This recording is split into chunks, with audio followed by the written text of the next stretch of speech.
by being a part of the European Union in terms of things like sanctions against Russia.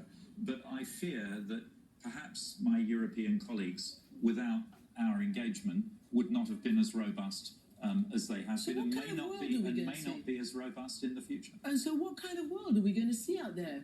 Well, I said during the campaign, I think it will be a more uncertain world. I don't want to over-exaggerate the case, but clearly I believe, or I wouldn't have been campaigning for Britain to remain, that being in the European Union gave Britain more leverage. I believe that Britain's influence in the world is an influence for good. So being able to leverage that voice as an influence for good, I think made the world a more stable and safer place. And it will be slightly less so as a consequence of this decision. Many said that, this is actually a referendum on immigration policy. So two questions. What did the Prime Minister do wrong? Did he not take into account immigration enough?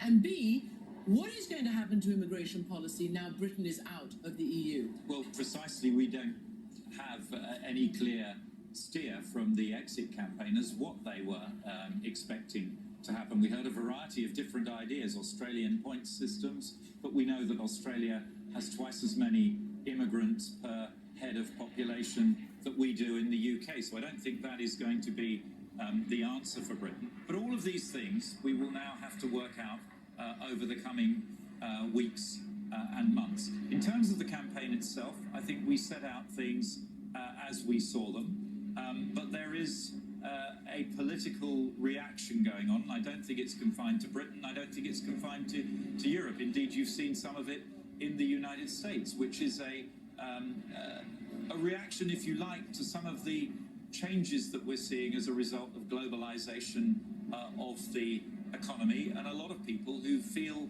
very disgruntled, very discontented by the impact of those changes on them, whether it's manifest through migration, whether it's manifest through fewer opportunities being available to them in the workplace. So then what is the solution? Because otherwise we're going to have years of disgruntled people. What is the solution then to the people who feel like they're shut out of this globalized world, to people who feel that they don't share in the economy? Well, clearly the medium to long-term solution is that in the developed world, we have to focus even more intently on upskilling our people. We have to make sure that the next generation really is a generation of skilled people who are able to benefit from the globalization of the economy.